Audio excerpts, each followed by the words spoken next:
Patuloy ang pagpapalaganap ng malasakit at serbisyong makakomunidad ng mga kapulisan sa pamamagitan ng isang outreach program isinagawa para sa mga mag-aaral sa isang paaralan sa bayan ng Pinukpok, Kalinga.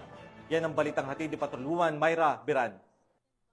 Pagdiriwang ng ika-30th Police Community Relations Month, matagumpay ni sinagawa ng Kalinga Police Provincial Office ang isang makabuluhang outreach program sa mga barangay ng Sukbot at Magawgaw sa bayan ng Pinukpok, Kalinga noong Hulyo 28 taong kasalukuyan.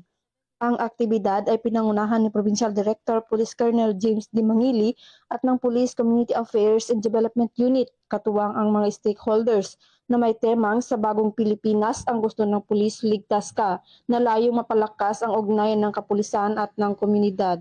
Mahigit 155 na mag-aaral ang nakatanggap ng mga hygiene kits, snacks, tsinelas, payong na makakatulong sa kanilang pang-araw-araw na pagpasok sa paralan, lalo na ngayong tag-ulan.